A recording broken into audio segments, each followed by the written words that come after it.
Welcome back to the X Podcast. I am sitting here at the long table with... That's what we call it now. The long table. The long table with Mr. Tim Moore. Yeah. Hey. And a living legend. Yes. A living legend in the sports world and in the broadcast world and the faith world and the motorcycle world. And the funeral world. And the funeral world. That is very true. Yep. I don't... How many funerals do you think you've done? We should probably say his name. Steve K. Rauch. Rauch. Bishop Stephen K. Rauch. Yeah. Yes. He's part of our team here. Yep. And he dubs himself the funeral pastor. Well, no, I was called. Somebody else called me that. Oh. Yeah. Was it me? I think it was. I may have. I don't know. I think it was a joke. Like, wow, you do a lot of funerals, and people for whatever reason, they like you to do their funerals. Well, not just that, but you love funerals. I do. That's an odd I think thing we might be talking about a book today. I'm writing a book as well, and one of the chapters is why I love funerals. Because I think it gives us an opportunity to care for people in the time that they're hurting the most. Yeah. I don't know if you've ever read the book, 7 Frequencies of Communication. I don't know if you're familiar with this book. Never heard of it. Okay. But Yeah. in it, there's different titles. And you're one a of those- healer. One of those is a healer. And, Yes. and so I get an opportunity to try to be there and help people at those times. I suppose it takes some level of confidence to be the funeral pastor. But I've probably done two That's or three. not actually his title, just FYI. Yeah. But You know what's- you have a lot of people that do ask you Yeah. to do funerals, Yeah. and it's kind of gotten around. And half of them are not even people from our community, maybe Correct. more than half. Yeah, it They're would be people more. you've been connected to in Lancaster and all your years of just doing ministry and things like that, that you have a rapport with people near death. Would it be an exaggeration to say you do 2 or 3 a week? That would be an exaggeration. Really? Yeah. 2 a month? Yeah, probably a couple a month on average. On average. Yeah. Yeah, I've done several hundred of them, I guess. I feel like And, it's weekly. No? It is. You did one on Monday of us Yep, recording yep. this, and yeah. so And as far as going to funeral homes, I do that a lot. As just well. on your own. Yeah. It's people that. You just crash them. Just kind of like you just like walking on other funerals. The funeral directors know me, and so when they run out of pastors, they say, "Hey, could you come over here and do this?" Oh. And I'll often do. I'd say at least half of the funerals I do are for people I don't know. Oh. And they just have a need, and so we Oh. try to provide that. So I think that's awesome that you Yeah. do that. It's not an easy thing to step into. Yeah. I imagine you have about, would you say about 5 or 6 funeral messages that you rotate? Yes, sir. Depending on, you're just like, okay, this one I did, and you were in community with them, so Yes. we're going to pull out a different one for Yes, sir. this. Okay, I figured. definitely do that. I I figured. try to think about What's a new- who's been here before, and so we try not to use that if we can. There's obviously I try to specialize, which is another Yeah, important thing to me. I call personalizing. myself a bit of a funeral snob. I think we should spend the majority of the time talking about the deceased and the contributions that they've made and the impact and influence that they've had, and not make it about the minister or what he or Yeah. she wants to wax eloquent about something. Since I can't wax eloquent, I just try to my best to make it about the deceased and their family. How do you wax eloquent? Like, I've heard that quote before, that Yeah. phrase before, but Yeah. I don't understand the etymology Well, of it. regular eloquent is dull. It doesn't have any shine. So it has to shine. Yeah, no. Right, when it doesn't you have wax shine. Yeah, when you wax. eloquent. Yeah. Wax So eloquent. you would It's disagree, you talk about making it more about the deceased than anything else. You would probably disagree, I guess, like with Pastor Tim's approach. Whoa. I've seen him. This is how you know he's lying. No, I've seen him at funerals. He Yeah. usually tries to go into a little bit of a list of his accomplishments Yes. at the beginning. Right. And Just- you would say yeah. that's probably not the best approach. I think it's important to introduce Qualifications. yourself. Okay. He says, my name is My introduction's about 10 minutes. My name is Tim. Let me I have a start- master's degree. I've Yeah. written a book. Yeah. And I prayed a lot this morning. Yeah. And Is he the guy that passes the cards out with his picture on it and my a gosh. QR code to download the book? Yes. Yeah. Yeah. No. So- none of this is true. This is how you know Russ is lying, because his lips are moving. Yes. So, anyways, what's funny is talking about 7 frequencies of communication that you Yes. mentioned, which is a book and it's a course. It's something that our staff is going through about how communication is one of the most essential things in the world and in community and connection, and we all communicate on different frequencies. And I heard Erwin McManus, who wrote the book, talking about how he was talking to somebody with a professor frequency. who thinks that everything comes down to the transmission of data. And the professor got frustrated and said, well, what else is there? Yeah. And you reminded me of that with the healer, Yeah. because the funny thing was, it's like the healer thinks that everybody has a wound that needs to be healed. Yeah. And you responded, I don't think that. I know. know that. Yep, That was exactly one of my what favorite happened. moments of the week. Yep. Yeah, but what if that wound has been healed? There will be plenty of other opportunities for more wounds. So Spoken I like a guarantee real you. healer. But you know what? You're I tend to 98% agree with healer. you on that. Yeah. Okay, so for anybody that actually doesn't know Stephen K. Rauch, you joked about a minute ago that you know all the funeral directors, but Yes, sir. I feel like you know a little bit of everybody.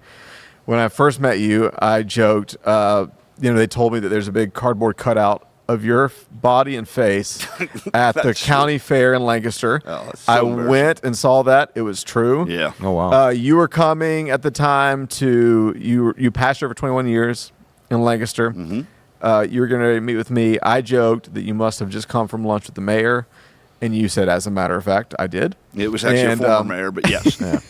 And but give us the 2-minute Instagram bio Yeah. of Stephen K. Rauch. Yeah.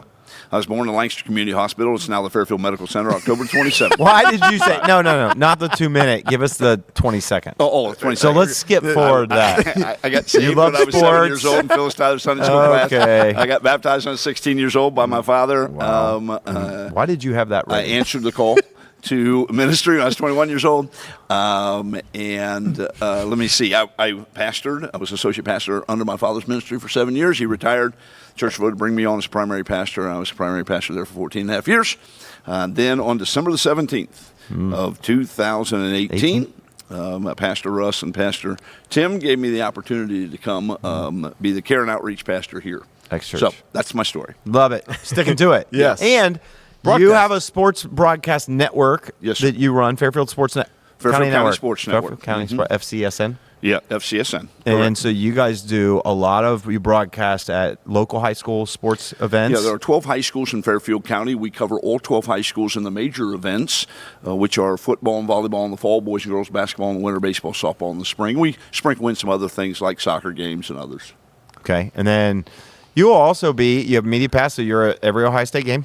I do my best to get to as many of them as I can, the football games, and I get media passes to the basketball games as well. That's awesome. By the way, and if you're listening to this right now and you're hearing that voice and you're like, oh, that's what a voice should sound like on the radio. You're right. This is a perfect voice. What's your sign on? How are you signing on? Or Yeah, signing sign on off. Sign off to Fairfield County Sports Network. How does it go? Well, it depends on the sport. Sure, whatever. But, What's the most usually, interesting one? if I'm done, I'll just simply give the score again. Yeah. I will say. Let's say Bloom Carroll beat Canal Winchester in football. Go ahead and Yeah. do that. Any score you want. I don't care. yeah. Just like you were there. Do it like you were Just there. say it was there. All right. Thanks for listening to the Fairfield County Sports Network. Bloom Carroll defeats Canal Winchester by a 56-22 score. Until next time, good evening, everyone. I love it. And you got the good. score right, which is amazing. right. Wow. That happened, I I think, called this the game, year. so I knew what the score was. That happened this year. I don't think it did, but let's just pretend it did. Okay, so So good. Oh, yeah. So, wanted to have you on for a lot of reasons. One, you're a pro at this. Number two, I think there's so much to learn from you. If you don't know Stephen Rauch, then you don't, number one, live in Ohio. But number two, people just fall in love with you. Whether it's at funerals, whether it's on disaster relief trips, whether it's if you walk into a grocery store, you're going to leave with a few friends. It's just the kind of person you are. But also, we do have a book that just came out on confidence. And, we don't. well, You do. Oh, yeah. Russ Moore came out with a book on confidence, right? So out. It's It's out, out. right? So congratulations, by the way. This is the first episode that's going to drop after you release your book. oh, it is. It is. So we've kind of known for a while and talked about it. I think you gave your title. Did you ever give your title before this? I believe I have. Oh, I think you have. If you don't know, it is Confidence, Destroy Insecurity, Discover Freedom. Yes. And the goal is to have a holistic conversation around what it's like to actually dismantle insecurity, step into confidence, the danger of insecurity, the power of confidence, and to really give a really broad access point to people, no matter where they're at on their faith journey, and no matter what they need, because it's broken into really three main sections. One part is going to feel really spiritual to some. One part is going to feel really psychological, emotional, kind of therapeutic to some. And one part's going to feel extremely practical to some. And so I think it's really interesting is people that have read through it, there's usually one section that stands out above the rest that was resonant for what they needed. And so I'm really excited about it. If you've not picked up a copy, it's on Amazon. It's available Go on get your copy. Amazon. We sell them here at X Church on your launch weekend. Yeah. We'll just say it was amazing. We don't know. We're speaking that by faith. We're ahead of the date. We're speaking by faith that books were there. Yeah, Yes. and that it was that. And so, yeah, we thought it'd be great to have and if there's anybody to talk about confidence, I think it's Mr. Rauch. Yes. Because you exude confidence. Yeah. That's kind of you to say. I'm not sure it's true. And I do, I know, I think you talk about it in the book. I haven't read the whole thing yet. But the negative side of confidence could be arrogance, egotism. And I never want that to be the case for me. It is something I pray about on a regular basis. Really? You're just like, God, I'm so good. No. Help me not to be arrogant. I don't want to be arrogant. And I'll tell you why. Because you've already made reference to it. People are so kind to me.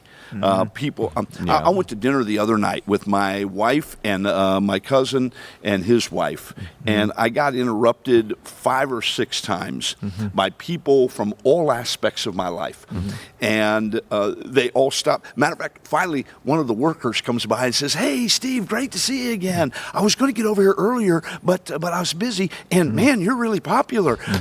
And so many people stopped by. My wife was annoyed, and so were my cousins, but I love that people are so kind to me, and I don't ever want that to bend in the wrong direction. Yeah. So I want to stay humble, pliable, moldable. Is it hard to be humble? I mean, as good as you are. Yeah. Like, is it tough? Yeah. Like when all the people come up and they No, love it isn't, you. because I have plenty of people who are willing to help keep me humble. So Yeah. I love that. I mean, that's a gift they have. I want to dive into this already because in my devotional reading the morning in, I believe it's in Corinthians, it Confidence, says, chapter 3. yeah. I'm just reading that instead of the Bible this year. But it said, I'm doing a soap method with it. But it said, "Do not think of yourself more highly than you ought." And it's a weird tension balance to draw of, I believe there should be a healthy self-belief. Christians, throw out, in my mind, unhelpful cliches. Well, you shouldn't believe in yourself, believe in God. It's like, well, I know a lot of people that believe in God but are riddled with insecurity and miserable their whole life because of it. Yep. And so I believe God believed in you enough to make you. You should believe in you. Yeah. Yes. And so where it is kind of hard. I was listening to Brandon Bouchard. He's this performance coach that we saw at a conference we went to. He's faith-based, but I was listening to him in a podcast with Stephen Furtick talk about a lot of times us in the faith community really struggle with confidence because we never integrate our wins.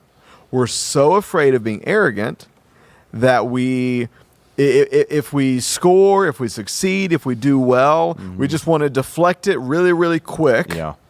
But then out of good intentions, we want to search me and know me. We want to deal with all of our insecurities. He said, but what practically can happen is you end up with a bucket that's empty because you've never let yourself absorb any of your wins, and all you focus on is all your losses. And so your self-esteem bucket ends up really empty. Yeah. And so in my mind, the way my weird analytical mind works, I hold that in one tension, and then you I know love this guy, Charles Spurgeon. I'm always haunted by this one phrase I read from him in a devotional book like 5 years ago. He said, "Be careful you don't start glorying in your graces." Where you just you start replaying the highlight reels of all your and you start, as my old youth pastor would say, believe in your own press clippings. Yep. So how do you walk me through? Because I agree with Pastor Tim. One of the reasons I want to have you on here is you're one of those people that I look at you, I'm like, oh, he should have written the book, because I believe you have just an incredibly buoyant, exuberant sense of confidence. How do you navigate that tension in your mind? Yeah, it is important to me that I can manage that, and I don't always manage it well. And so back in the day, I also grew up very conservative, and so in that, we often heard, don't accept any of the glory. And I hear people say, to your point, oh, it's not me, it's all God. Well, it probably isn't, because, he made you, and he gave you the ability and the opportunity, and you had to be faithful to that. Yeah. So, back in the day, we'd only say, well, thank God, or I thank the Lord for this gift, whatever. And I think it's okay to say thank you for that compliment. Yeah. And I thank the Lord for the opportunity to help me, in those ways. And so to try to balance those things, I'm trying to get better at balancing that stuff. But I find that confidence comes from a couple of different places. Okay. One is when you have security in your family. When my dad grew up, his father was an alcoholic. His parents got divorced in the 50s when he was 12 years old, and nobody got divorced in the 50s. Yeah. And if you did, it was very scandalous. It was a terrible situation. My dad had no confidence. He pastored for 36 years, and it was definitely God using his skills and talents and abilities, but he didn't do it with much confidence. He's very embarrassed, and he struggled in lots of areas. As a matter of fact, there may be a story about that in your book. Related to that. And so he struggled with those kinds of things. So he created an environment where he was married to my mom for 47 years until he died. And there was never alcohol in the house, foul language. He kept us in church, all those things. And he created an environment where his children could blossom and know that my dad's going to be home at the end of the night. There's going to be structure in our family. It won't be chaotic here. My parents disagreed on many occasions. I have two sisters and a brother. We fought. That's the way families go. But it was a safe place to be. So it allowed you to blossom. So I think confidence starts there with a foundation that says, I know that I'm growing up in a safe environment.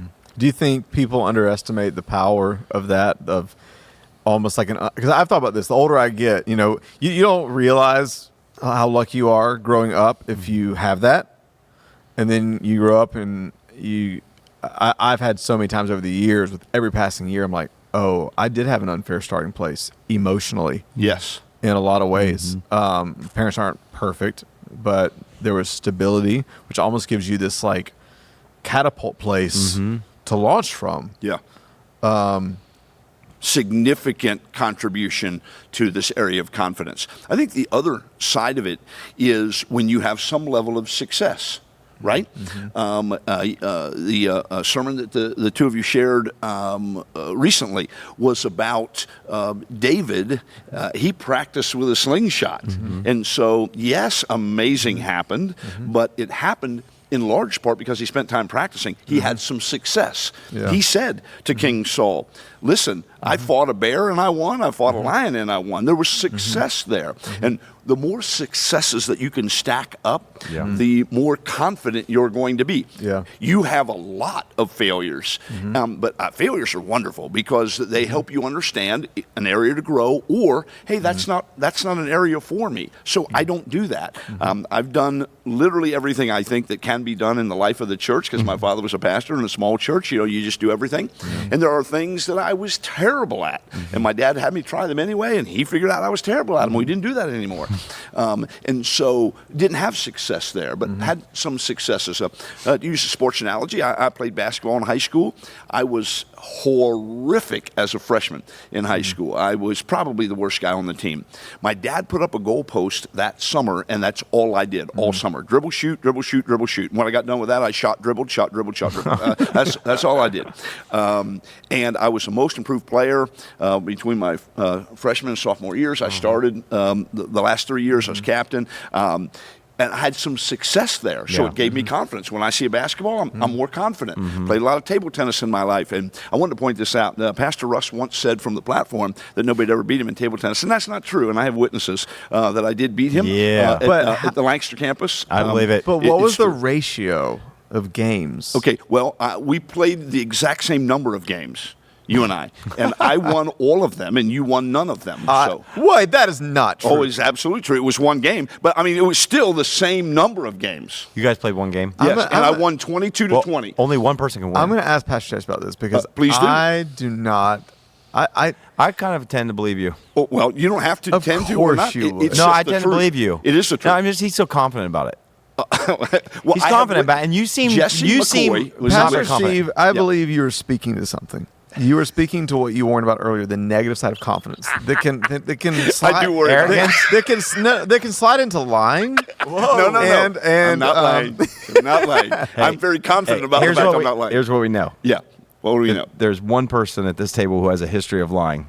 Whoa. We've already We all done know that. who it is. Wait, for people that are listening that would be tempted to think that he means that. Every time I say something like this, he has to qualify it I now. know. It's so great. I got it. Because I have a horrible conscience. I can, but I do joke. I do joke a lot. Yeah, joke lying, same thing. You know, yeah, but Well, that was not a joke. I won that. And you know what? I'm also Rematch. Okay, I'd be happy to do it. Be happy to do it. You won't be happy afterwards. I most definitely will. This is you know beautiful. why? I'm very confident. And I won a lot, and I've also lost a lot of table tennis matches. But when you've won a few, I was the number one player in the state in this Christian school process I was part of, and I played nationals a couple times. And so anyway, those things built confidence. Yeah, were you ever in nationals? I was in it was internationals. I was in the internationals. And now you guys one person really called it the know Olympics. I don't know. what- Now you guys know exactly what we're talking guarantee about. you, I saw you play. You were never in the Olympics. Yeah. Okay. Yeah. This rematch has to happen. Okay. I got my table set up in my basement. You right ask. love this. You ask Jordan Grubb about me in ping pong. I'm just saying. now. Yeah, it's called You table asked tennis, him. but that's okay. So why you call it table tennis? Because that's the official name of the game. Okay. And that's just what Forrest This is Gump how you called know it. that he's not really that That's good. what He calls it Forrest ping Gump pong. called it. Right. Okay. I don't know. That's what Forrest All Gump right. called it. Okay. Well, let me ask you that's this. fair. I think those are two, and I love that you didn't just say what a lot of times you hear in Christian circles, which is, well, just know who you are in Jesus, which is very powerful and important. It is. But I love that you gave two very practical building blocks into the foundation of our confidence. One that's out of our control.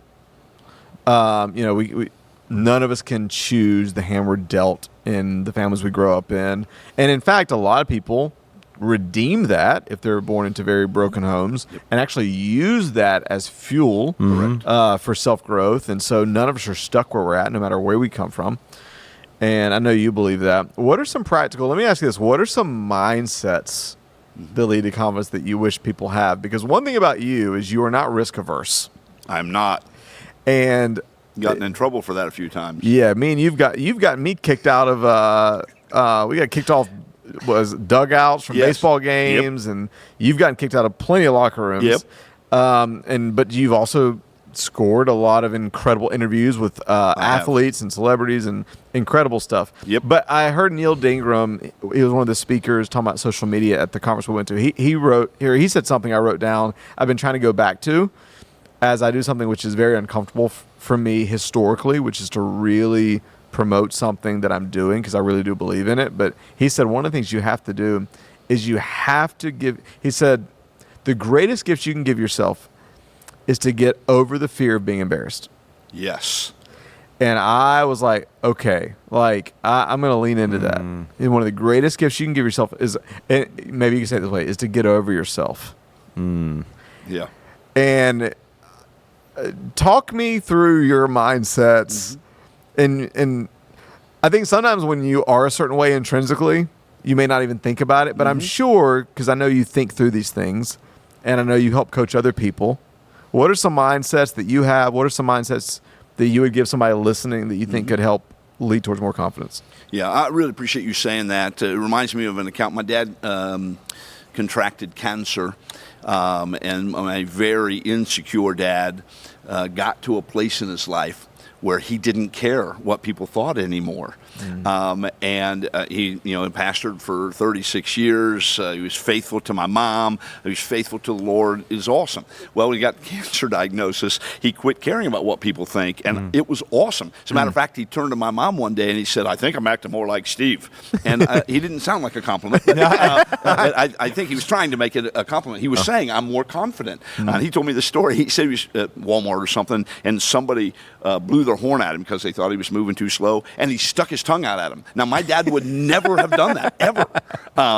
And he didn't care what people thought. He wasn't trying to be mean. He was just being silly. That was the sanctified version of flipping the bird. It was.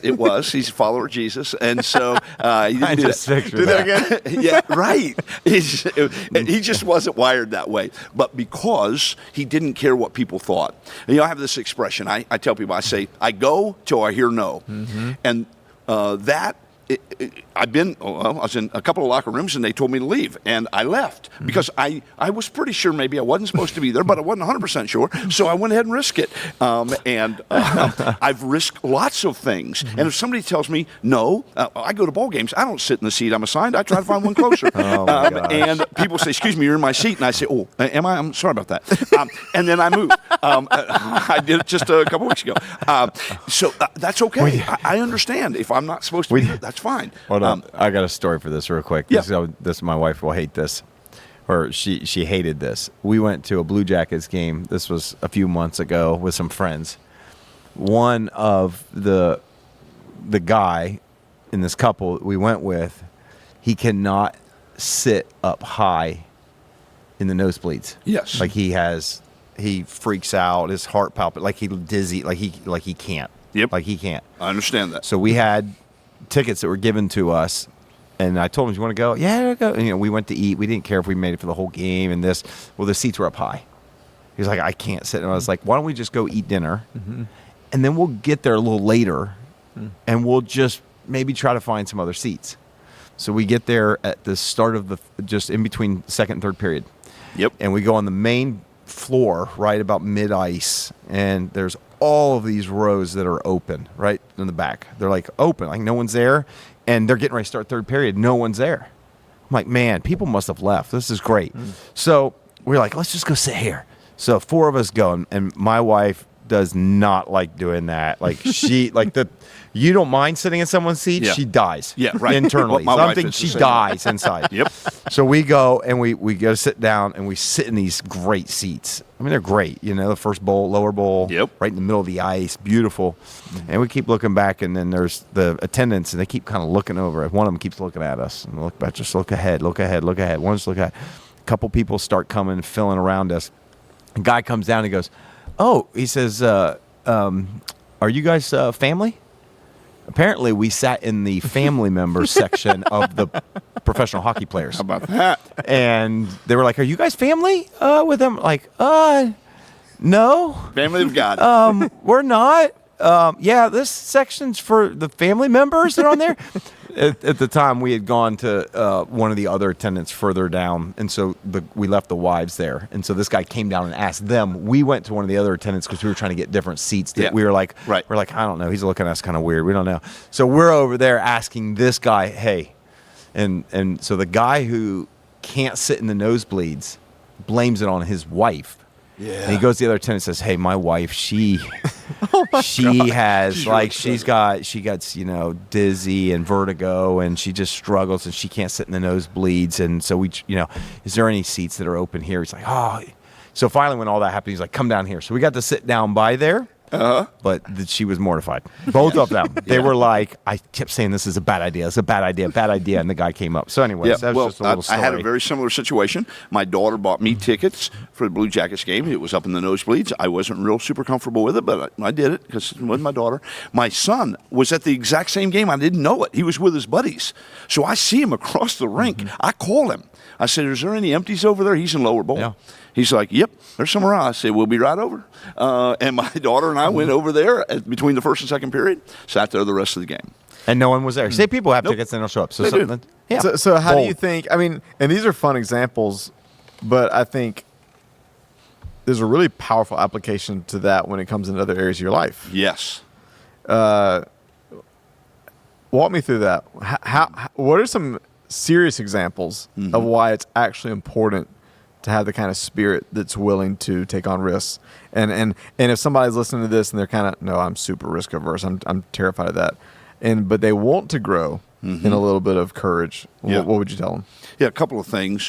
One, obviously, not to sound too pastoral, but God plants things in people. And so I think part of the reason why I'm maybe more confident than the average person is because I think the Lord placed that in me. But second of all, God also likes to stretch us. And if we can remember the fact that God would not call us to something that he wouldn't be with us. You know, the Word of God says he goes before us, behind us, and lays his hand on us.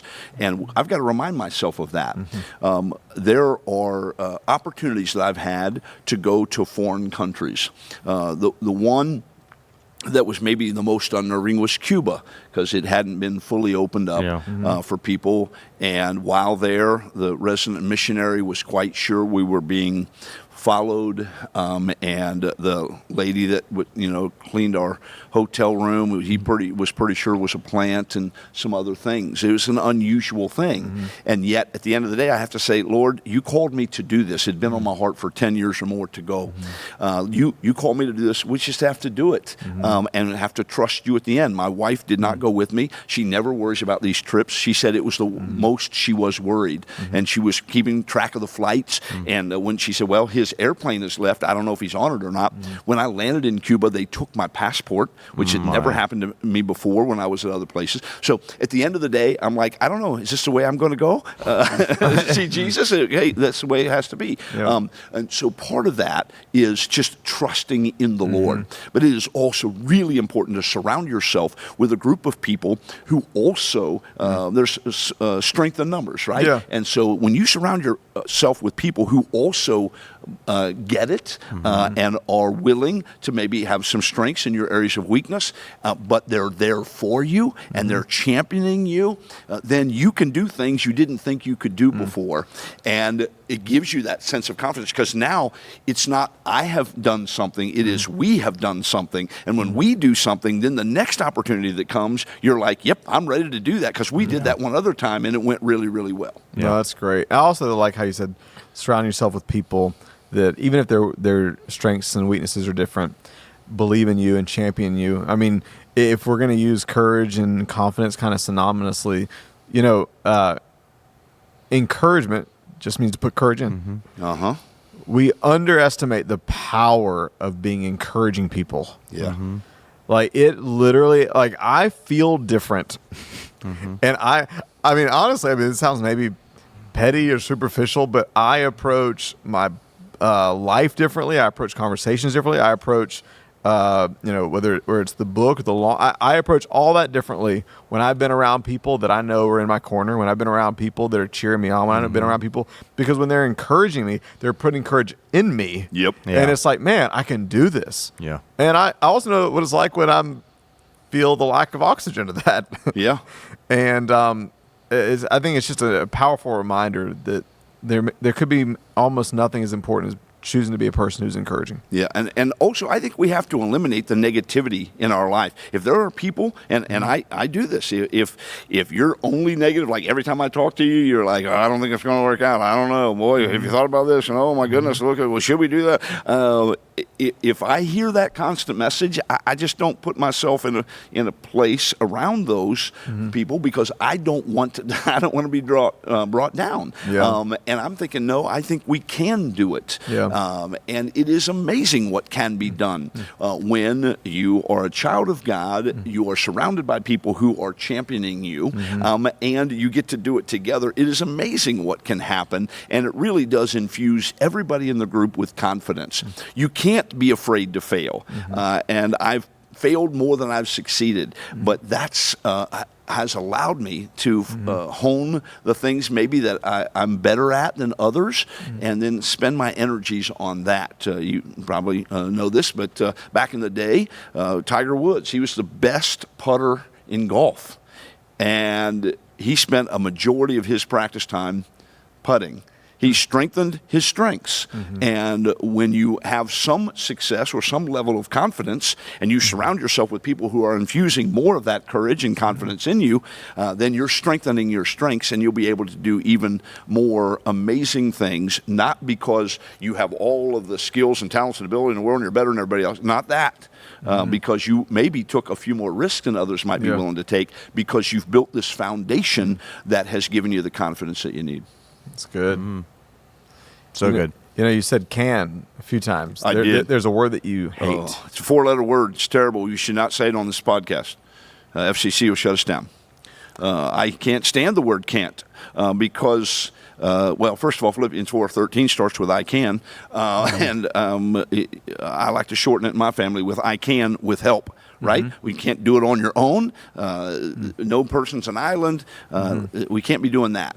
But there are people that will come alongside and help us, teach us, train us, correct us, and that builds confidence. It's amazing. What was it? Somebody said the person who says they can or they can't, they're right. And so I prefer to be the one who says I can. Until it's proven that that's not going to work. Yeah.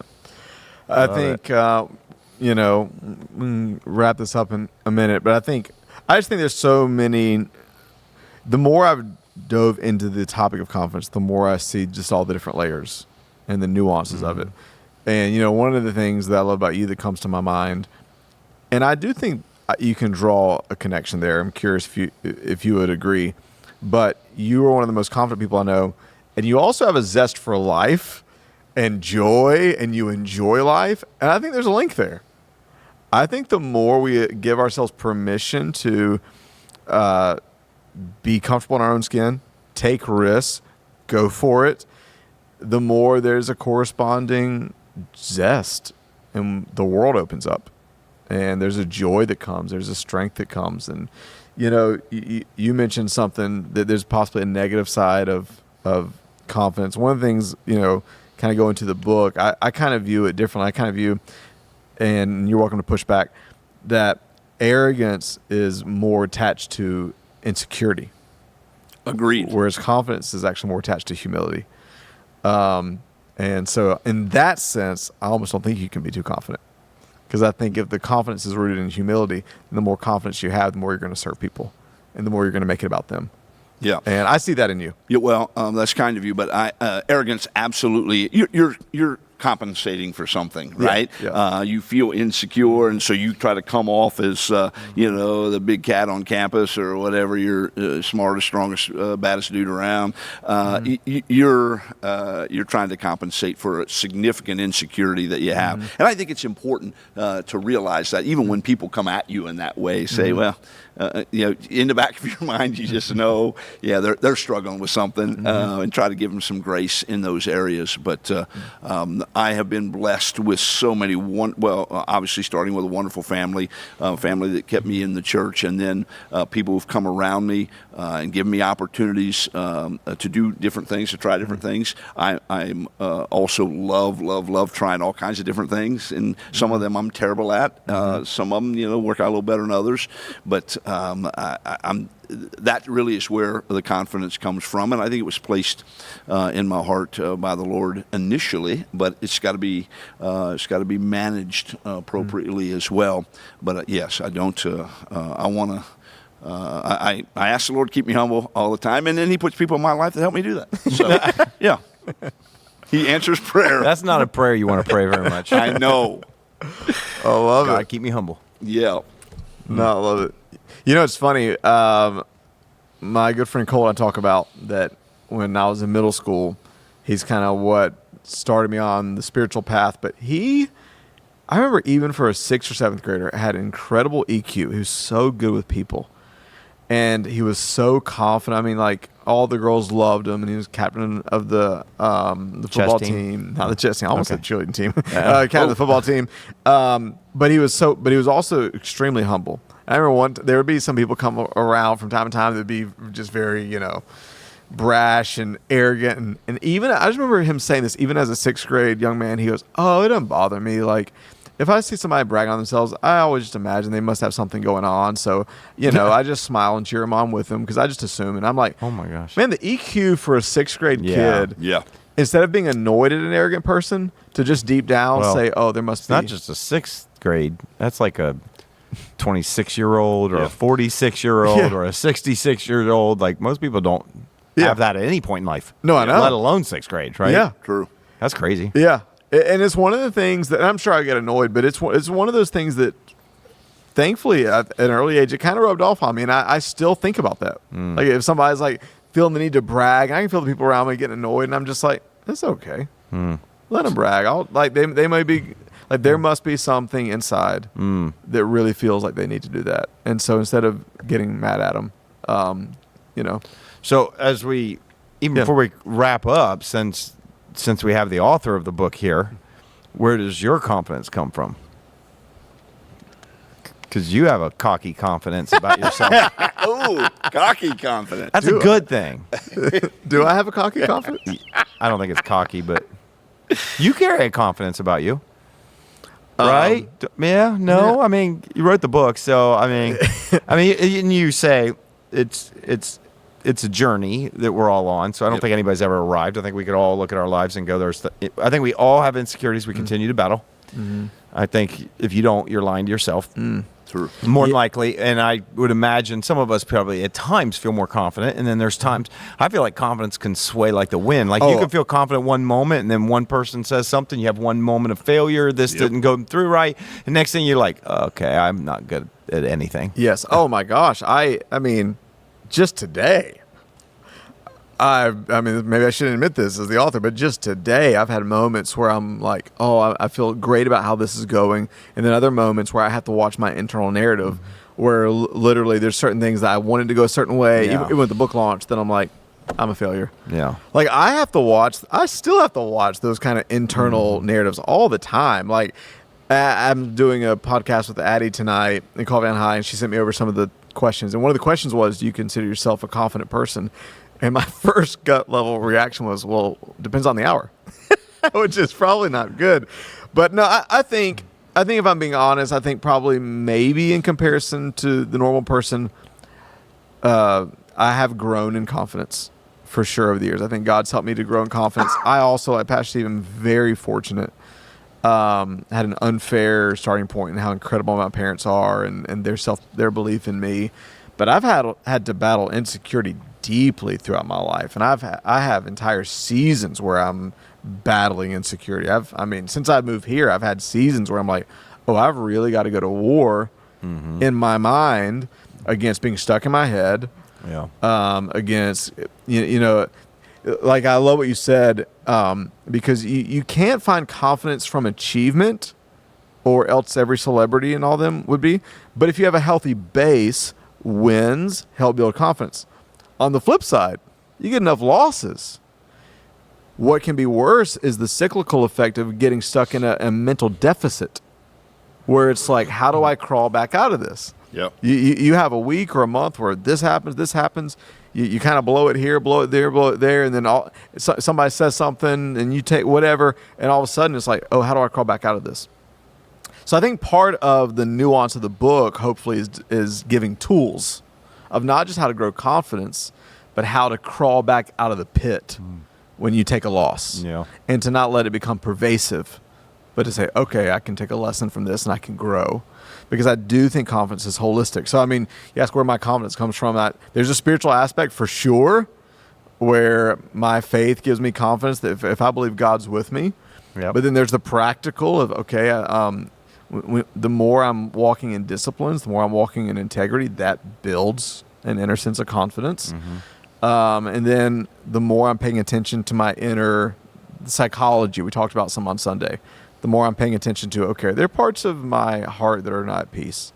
And if so, I need to look at that. I need to tend to that, because I think all that affects it. But yeah, I think, when Solomon said, guard your hearts, I think there's a lot we can take from that. But I think one of the things we don't talk about a lot that we can take from that is that also means our hearts aren't static. Sure. We're not in a permanent place of confidence or insecurity. No. We're on a spectrum, and that spectrum can shift, and I have to constantly be looking in and saying, okay, How am I doing? Where am I at? Yeah. What do I need to address? Yeah. Yeah. Yeah, I don't think it seems like confidence isn't something you either have or you don't. I think the question you have from day to day, moment to moment, is your confidence high or is it low? Yeah. Right? Is that what you say? Yeah. Probably it feels more like. And so, Yeah. What are you living out of? yeah.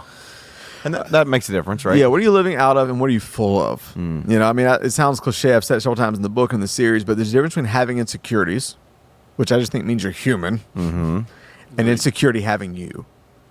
I think the danger zone is when you get filled with insecurity. Maybe Dr. West would say it this way: the danger zone is not if insecurity is talking to me. The danger zone is insecurity calling the shots. Yeah. Is fear calling the shots? Right. Is my shame making the decisions? Yeah. Is my self-consciousness, dictating? Yeah. I think having insecurity in the car means I'm human. If I let insecurity put its hands on the wheel, then I'm headed somewhere dangerous. Yeah. No, and I think it takes a lot of confidence to write a book and release one. It does. I mean, it just does because, anytime you do something where you put some of yourself out there. Yeah. And I think we all do it to an extent in some of the role and stuff we do. Anytime you speak, anytime you lead, anytime you create, anytime you do that, that's the scary part, I think, of creating, is putting something out there and feeling like I'm going to be judged. And when you put it in writing, it never goes away. You know what I mean? You put it in print, it's there. And so I think it takes a lot of confidence to do that. Well, and I think I can probably say Patsy's probably way better at this than me, but I think there's also there's confidence. It takes a lot of security in the process too, because you try not to pay attention to it, but you know the people that are with you, and the people that are kind of with you, and the people that aren't with you, Yep. and you want to be all big and bad. So I don't care, but you're human, and You you do. know. Well, here's the thing. I don't think you create if you don't care. Like that, even when people say, that, I think the reason why you create, the reason why you put content out, the reason why you do this is because you do care. Yeah. It's like, I can live something for myself, but when you turn around and try to create that as a message that would maybe help other people, it's an indication you do care. Yeah. Whenever you care, that's when you are at risk of being hurt. Whenever you care, that's when you're at risk, because you actually put yourself out there and feel. And so it's a scary thing to do that stuff. And you do have to kind of go beyond insecurity to do that. Anytime you try something new, anytime you do something and your name's attached to it, it takes courage to do that. And so I do think, courage is kind of the maybe expression of confidence, or vice versa. It's courage behind confidence, confidence behind courage. I don't know which one it is, but it does take courage to do that. And so, you have put your confidence on paper and your story, and it's really good. I appreciate it. So I can, because I know I've been in your shoes, and I hate the idea of self-promotion. And it's like someone had to tell me, it was like, you're not trying to promote yourself, you're trying to promote a message you believe in. But it still feels like it, and it feels hard to do. Yes. And I'm gonna put Kevin Illich on blast, because I was saying about he in these seasons is really good for me. Because about 3 weeks ago I said something, I was sending out emails, and I said, the one thing I don't ever want to do, I just don't ever want to bombard. He goes, I'm going to stop you mid-sentence. He said, I don't ever want to hear you say a word like that again. He said, you're not a Netflix subscription email. He said, you're sending stuff out that you believe can change someone's life. And so you are speaking because you believe if more than one, but at least one person that's going to hear this is going to change their entire life. And so this is a service for you to put something out there that you believe is going to change lives, and to make sure you do your job to get it out there. And I'm like, I'm like, let me journal that real quick. You should have wrote the book. And yes. One of the things that I try to remind myself when I'm at the height of my confidence in myself is, if somebody says something about me, you use the phrase judging, right? I have two reactions. One, if what they're saying is not true, then I don't want to give it the time of day. Yeah. I don't want to worry about that. So if they speak down about you, like I didn't like what you said in that book, right? Well, that says more about you than it does me. Number one, if it's not true, I don't have to worry about it. If it is true, I also need to work on that. Maybe I should thank them for that, if that is true, right? So instead of getting offended, but I still am always impacted by what people have to say. But in those more confident moments, say, don't worry about it. Whether they're talking about you good or bad really isn't that significant. So I think what I never want to do is give somebody power who is speaking negatively over me. Now they control me. I don't want that. I'm too confident of a guy to let somebody else try to control me. So I don't want to do that. That's good. But if it is true, then okay, Steve, work on that if you don't like that outcome. I love it. Yep. It's been so fun having you on. So let me just confidently say, if you've not picked up a copy, pick up a copy. And it's been so cool. People sending me messages that have gone through the advanced reader copy, talking about how it has affected their lives.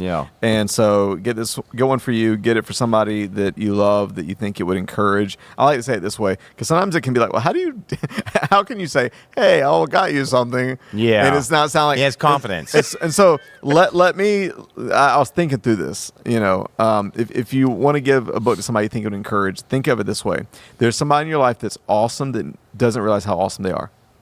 And they need a reminder that they beat themselves up too much, and that you wish that they could see just how awesome they are through your eyes. And so if that helps, I think that could be a great way to just give it to them and gift them with the gift of confidence they'll have to cultivate themselves. But I believe in the power of it. Amen. Pastor Steve, you alluded to it, but you have one book out, one on the way. So Amazon Hugology. You can look up Stephen Rauch, Hugology. Yep, The Study of Hugs. The Study of Hugs. I've read it. It's great. It's so you, and it's full of awesome stories. And then you have one on the power of presence. The Ministry of Presence. Ministry of Presence. And is that the official title? That's not the official title. That's the subtitle. Okay. I haven't released the title yet, but yes, I do believe that the most important thing we can do with our life and the time that we have on planet Earth is to show up in the lives of those that matter to us. What if that was the title? What? Show up. Well, that comes from a movie called Hop. And the guy says you got to do the 3 shushes every day. You got to shower, shave, and show up. I did those. I like that. Yeah, I did that in this podcast. Are those the 3 S's? The shushes. Was there a shushes? Yes. There wasn't another one? Well, you might want to sure do there that wasn't before 4? you shower. Is there 4 of them? Yeah, I think there's a 4th one. Because I had always heard there were some shushes, but I feel like you missed one. So Shower. It's one right before you shower. Shave. Yeah, right. Or vice versa. thank you for tuning in. Okay, sorry. He got a little too confident. Yeah. Never mind. All right.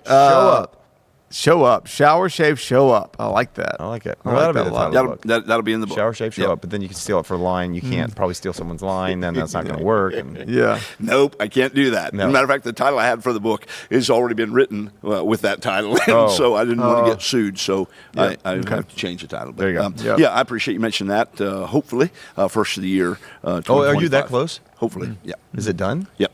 No, it's not done. I've still got some more work to do, but Wait, we'll see. and you're hoping it's going to be out the first of the year? I hope so. We'll see. I'm confident that Good on you. I'm working on it. How's that? Okay. That's it. That's all I got. I love All it. right. And they can find your sports radio. Yeah, FairfieldCountySportsNetwork.com. All right. Thanks for joining us. And as always, if this encouraged you, share it with somebody. And all the details are in the outro. But until next week, we will see you later. Hey guys, it's Russ. Thanks so much for listening. We really believe if we can get around tables instead of behind screens, if we can talk to each other instead of at each other, we can make the world better. To help us do that, here are a few things you can do to help. First, if you haven't yet, leave a review on Apple or Spotify and hit subscribe on YouTube. This helps more than you know.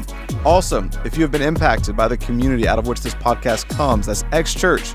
Maybe you're local or you've been touched by the messages and impact across the country, even the world. I want to encourage you to support this work.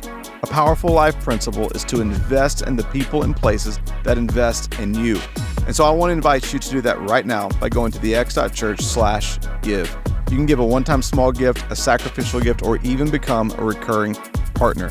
Together, let's keep elevating the conversation, thinking higher, loving deeper, and making the world better. Cheers.